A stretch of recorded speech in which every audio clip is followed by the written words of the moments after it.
All facts presented on this channel have been researched with the intent to spread knowledge and awareness. But please make sure to do your own research if you want to know more. Sources will be in the description and at the end of the video. Thanks for watching. I hope you learned something. Hi there, and welcome to my channel. I am the Semantics Man. Good morning. What do you mean? Do you mean to wish me a good morning, or do you mean that it is a good morning whether I want it or not?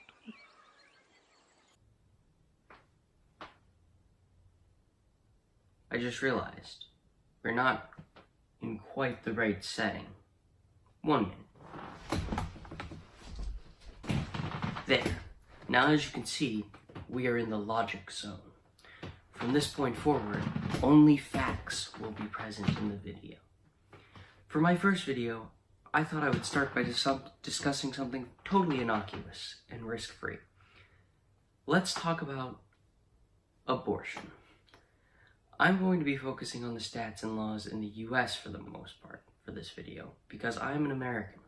Stay tuned to the end of the video, and I'll tell you if I'm pro-choice or pro-life. You keep using the word. I don't think it means what you think it means. Okay, so first of all, you need to know a few things before we dive into the true grit of this debate. The Merriam-Webster definition of abortion actually consists of 3 definitions, but we will only be focusing on the first one, which has 3 different forms. The termination of a pregnancy after, accompanied by, resulting in, or closely followed by the death of the embryo or fetus, such as A. Spontaneous expulsion of a human fetus during the first 12 weeks of gestation, B. Induced expulsion of a human fetus, or C. Expulsion of a fetus by a domestic animal, often due to infection, at any time before completion of pregnancy. That last one obviously isn't as important, because while we are animals, according to what I have read, this refers to cows and animals of that like. So, now, abortion has been around since BCE in Egypt, and has always been somewhat of a line in the sand for people. Aristotle once wrote in his treatise on government politics that he condemned infanticide on population control. However, it is all right with abortion with the restriction that it must be practiced on the fetus, before it has developed sensation and life, which for a philosopher like him would have been after birth. In the late 1500s, Pope Sixtus V deemed abortion homicide regardless of stage. However, he was the only pope to do so, and he also tried to make adultery punishable by law. So there is that too. Prior to the 19th century, most Catholic authors did not regard termination of a pregnancy before quickening, or when the mother first feels movement in her womb, usually around 20 weeks or so, an abortion at all. A 1995 survey reports that Catholic women are as likely as the general population to terminate a pregnancy. Protestants are less likely, and evangelist Christians are the least likely to do so.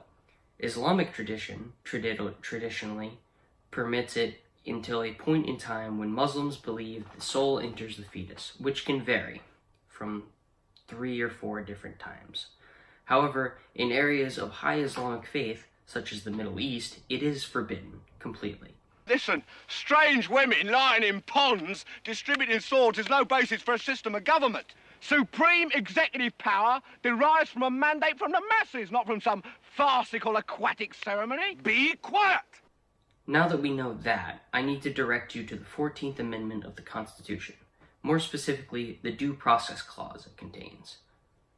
All persons born or naturalized in the United States and subject to the jurisdiction thereof are citizens of the United States and of the state wherein they reside. No state shall make or enforce any law which shall abridge the privileges or immunities of citizens of the United States, nor shall any state deprive any person of life, liberty, or property without the due process of law, nor deny to any person within its jurisdiction the equal protection of the laws. Finally, we need to keep 2 more things in our heads during this video. I know it's a lot, but it'll all come full circle. These 2 things are Roe v. Wade and Doe v. Bolton. Briefly summarized, Roe v. Wade was a 7-2 landmark decision of the Supreme Court in which on January 22nd, 1973, they ruled that the Due Process Clause of the 14th Amendment, remember when I mentioned that, to the U.S. Constitution provides a fundamental right to privacy that protects a pregnant woman's liberty to choose whether or not to have an abortion. However, it also ruled that this right to privacy is not absolute and must be balanced against the government's interests in protecting women's health and protecting prenatal life. The court resolved this balancing test by tying state regulations of abortion to the 3 trimesters of pregnancy. The court ruled that during the first trimester, governments could not prohibit abortions at all. During the second trimester, governments could require reasonable health regulations, and during the third trimester, abortions could be prohibited entirely as long as the laws contained exceptions for cases when abortions were necessary to save the life of the mother. Because the courts classified the right to choose to have an abortion as fundamental, the decision required courts to evaluate challenged abortion laws under the strict scrutiny standard, which is the highest level of judicial review in the United States. I hope you're following along. As for Doe v. Bolton, it was a decision by the Supreme Court on whether they would overturn an abortion law in Georgia. The law in question permitted abortion only in cases of rape, severe fetal deformity, or the possibility of severe or fatal injury to the mother. Other restrictions included the requirement that the procedure be approved in writing by 3 physicians and by a 3-member special counsel after confirming that any of the 3 cases mentioned prior, all of these 3s, were so. The fatal deformity, the rape, or the severe fatal injury. In addition, only Georgia residents could receive abortions under this statutory scheme. Non-residents could not have abortions under any circumstances in Georgia. This case followed the same schedule as Roe v. Wade, and as such was also decided second on January 22nd, 1973, in favor of women's rights to privacy. Before Roe and Doe, anti-abortion views predominated and found expression in various ways through state laws, but together, Roe and Doe declared abortion a constitutional right and overturned most laws against abortion in the U.S. Roe legalized abortion nationwide for approximately the first 6 months of pregnancy until the point of fetal viability. And then this is where it gets difficult for most people, because there is no set limit of development, age, or weight where a human automatically becomes viable. A fetus's survival chance outside of the uterus increases more as time goes by, but there is no 100% chance that a fetus will be viable once it leaves the uterus. At 23 weeks, it has a 20 to 35 chance, and that jumps all the way to 50 to 75 chance at 24 to 25 weeks, and it can even get as high as 90% at 26 to 27, but it will never be 100 because a fetus could always have a complication. Now that we have all that in our brains, let's check out our contenders and see what they have to offer. First, we'll be examining the pro-choice side. They advocate the right of women to decide whether to terminate their pregnancy. They advocate for this as it involves her body, personal health, and future. More broadly, they frame their arguments in terms of individual liberty, reproductive freedom, and reproductive right. Sandra Day O'Connor wrote in 1992 that the ability of women to participate equally in the economic and social life of the nation is facilitated by their ability to control their reproductive lives. And Ruth Bader Ginsburg wrote in 2007 that undue restrictions on abortion infringe upon a woman's autonomy to determine her life's course. Some pro-choicers view it from a philosophical standpoint, seeing a fetus as only a philosophical person. I personally found this argument in this picture quite interesting, because based on that logic, fetal viability does not matter at all. As a full-grown person does not override oneself, why should a fetus that has not even been born? It is a good thing to ponder. Not an opinion, not my opinion, just an interesting point. Most abortion activists do agree that it should be a last resort, though, only necessary in situations like rape, incest, health issues, age. Contraception was used, but it failed. Those things only have like a 98% chance. There's still like a 2 to 3% chance that your condom does not work. Birth defects, financial constraints, and overpopulation. In China, abortion is 100% legal for any and all women. However, that is because they have a one-child policy. But at the same time, they have a tendency to favor men in their society. So what will happen is they will have sex-selective abortions, and any women will be weeded out until they have a male child, which can cause some pro-choicers to debate whether or not choice is a good option, and they want to put restrictions on it for things like that. However, they believe that it could lead to a slippery slope, where the pro-lifers will take that as a way to make abortion entirely illegal. Pro-life, rights to life, anti-abortion movement, has a lot of names, but no central decision-making body. Basically, there's no people for the ethical treatment of fetuses. They generally argue that life begins at conception, and therefore the fetus has the right to life. Jerome Lejeune, I think, the man who discovered the chromosome abnormality that causes Down syndrome, once said, to accept the fact that after fertilization has taken place, a new human has come into being is no longer a matter of taste or opinion. The human nature of the human being from conception to old age is not a metaphysical contention, it is plain experimental evidence. Some pro-lifers concede the right in exceptional cases, such as incest, rape, etc., named before. However, like pro-choicers, they feel allowing some exceptions could open a slippery slope where all abortion is allowed at all times.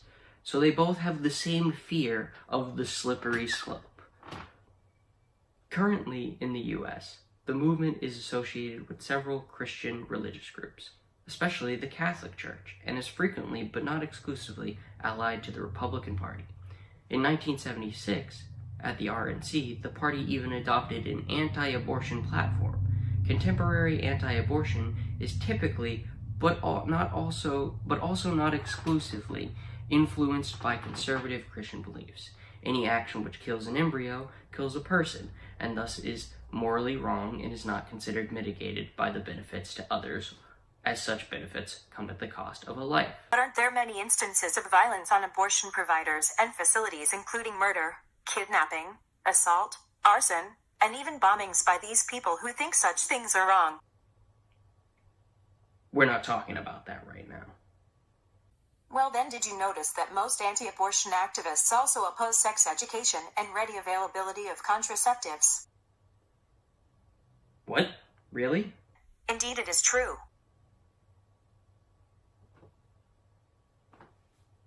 Holy Christ on a Christmas tree.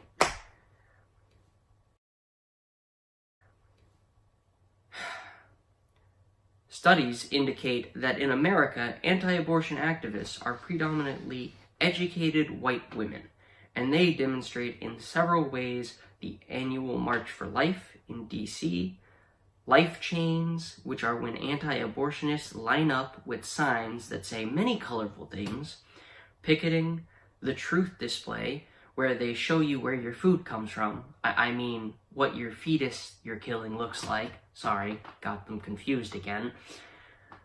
And finally, the rescue, which is similar to a life chain where a group of anti-abortionists will link arms or sit down and block the entrance to an abortion clinic, hoping it will shut down for the day.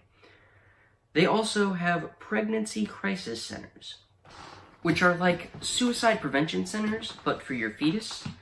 They have names like Pregnancy Care Center and Pregnancy Resource Center, which to the outside eye look like an abortion clinic. But these people will be surprised when they go inside and find that it is full of people trying to convince them to reconsider keeping their child using pregnancy counseling. Some even go so far as to spread false pseudoscientific medical information.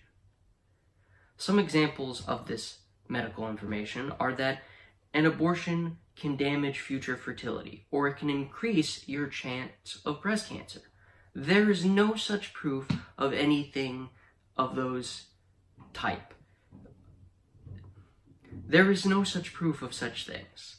In fact, when allowed by law, abortion is one of the safest procedures medically possible, period. Safer even than carrying a pregnancy to term completely, with a 0.00073% death rate. Unsafe abortions, defined by the World Health Organization, or WHO, are performed by unskilled individuals with hazardous equipment or in unsanitary facilities, which occurs most when abortions are illegal or unavailable. Unsafe abortions cause 47,000 deaths and 5 million hospital admissions a year, most occurring in developing countries. Does the US sound like a developing country to you? In the past, in countries where abortion has been illegal, women have traveled to another country just to get an abortion, such as when Belgian women traveled to the Netherlands when they legalized it in the 1970s. And even some women in America currently will take buses to the next county or state over to get access to an abortion clinic. So what you're saying is the law doesn't work even if it exists because not every state follows it? Well, yeah, exactly. Isn't this supposed to be the United States? Shh! We aren't talking about that. Then, of course, there are things that both sides either cannot prove with current technology or information, or things that don't have factual right or wrong answers. These include whether or not a fetus feels pain. One side says they do, another says that any movement that a fetus makes while it is aborted is merely a nerve reaction, not the feeling of pain, as their cortex has not developed in their brain yet, and would not until about 28 weeks, which is past the usual 24-week threshold that most abortions are stopped at. Another point is psychological issues have been debated. Many say that it causes depression, while others say it doesn't make you any more depressed if you carried your baby to term or aborted a unwanted or wanted child. It doesn't matter. It's the same chances. Pro-lifers believe that abortion reduces adoptable babies and eliminates possible contributions to the world, while a pro-choicer could argue that abortions lead to less abandoned babies and possibly prevents the next Hitler from rising to power, because contributions to society can be just as negative as they are positive. The reason I bring this all to your attention is because right now in the United States, this is a big issue, and it seems soon we may all be confronted with the question in our respective states of whether or not abortion should be legal. And before we make that decision, I think you should all have the facts. This is our current abortion law map in the US. Several of these states are either already starting to ban abortion or are deciding on whether or not they want to. And as a member of your state, you too are involved in that process, whether you know it or not. It is not just the men or women, it is not just the men or women, for that matter, in charge that are making these decisions. I'm looking at you, the people who post these things. You have as much of an effect on what goes on in your state as the governor or president themselves. So please, take what you've learned here, check out some links in the description, and learn more. Make sure to get out there and make an educated decision about what you want and think is right for you, your state, and your country. Thank you for watching.